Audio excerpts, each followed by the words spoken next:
It is the excise policy alleged scam that's haunting Arvind Kejriwal again, and how. Home Ministry has granted the Enforcement Directorate approval to prosecute Aam Aadmi Party Chief Arvind Kejriwal and Manish Sisodiya and the Liquorgate alleged scam.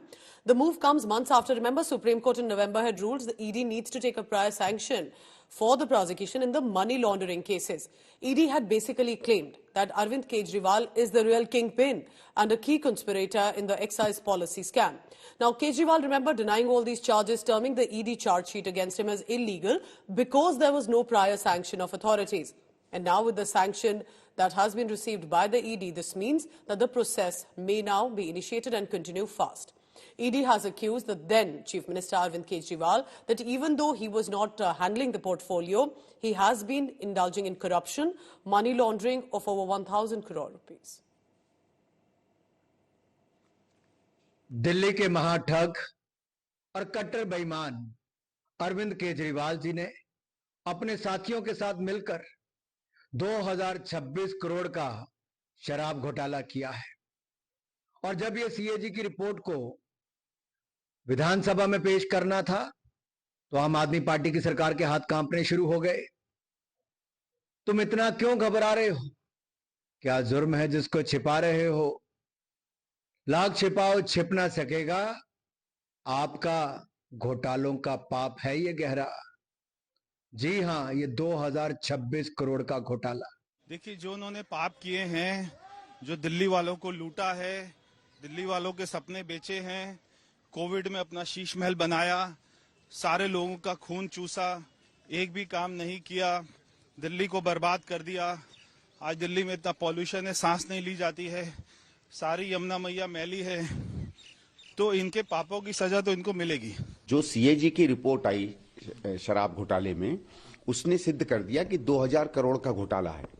6 महीने के अंदर अरविंद केजरीवाल ने शराब mafia को 2000 करोड़ का फायदा दिलवाया।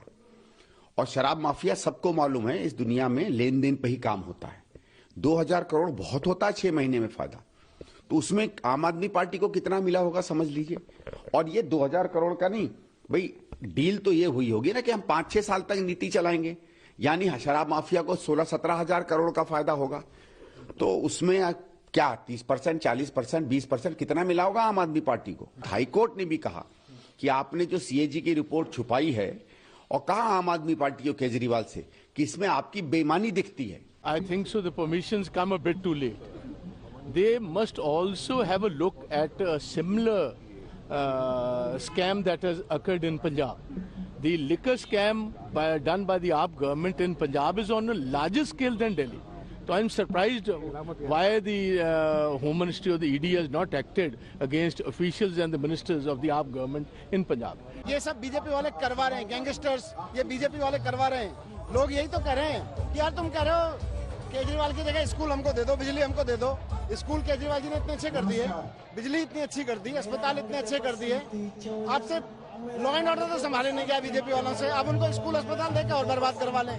इनको ना स्कूल बनाने आते, ना अस्पताल बनाने आते, कोई काम करता है तो इसी तरह के पंगा करने आते हैं, करते रहे। देश के इतिहास में पहला ऐसा केस होगा कि आपने अरविंद केजरीवाल जी और मनीष सिसोदिया जी को जेल की, दोनों को नीचे ट्रायल कोर्ट से बेल हुई, सुप्रीम कोर्ट तक से बेल हो गई। सुप्रीम कोर्ट ने ये कहा कि ईडी को बंद पिंजरे में तोते की तरह यूज किया गया, सीबीआई के लिए ये टिप्पणी की। नीचे पीएमएलए कोर्ट ने कहा कि अरविंद केजरीवाल जी के पास कोई प्रमाण नहीं है, और ये सब आपने कर लिया बिना परमिशन के। आप अब 2 साल बाद नवंबर 2022 में जो केस शुरू हुआ, उनको जेल कर दिया आपने। 2 साल बाद आप कह रहे हो सैंक्शन टू प्रोसिक्यूट अब दे रहे हैं। कितना दुरुपयोग है देखिए। और ये सब तब जब चुनाव सर पे आ गए। तो इनका वही घिसा पिटा पैटर्न है, झूठे केस लगाओ, आम आदमी पार्टी के नेताओं को बदनाम करो, पर जनता अब सब समझ चुकी है। आज भी जो ये नोटिस आया है, ये इनका फ्रस्ट्रेशन दिखा रहा है। हो सकता है कि इनके सर्वे में आम आदमी पार्टी की बहुमत बहुत ज्यादा आ गई होगी और they must have given up their hopes. तो अपनी उम्मीद छोड़ चुके होंगे। उम्मीद छोड़ने के बाद वही सब। गृह मंत्रालय ने सर शराब वाले मामले में और मनी लॉन्ड्रिंग वाले मामले में अरविंद केजरीवाल और मनीष सिसोदिया पर मुकदमा चलाने की अनुमति दे दी है सर। ये सरकारें ऐसी चला करती हैं और सरकारें हमेशा तानाशाही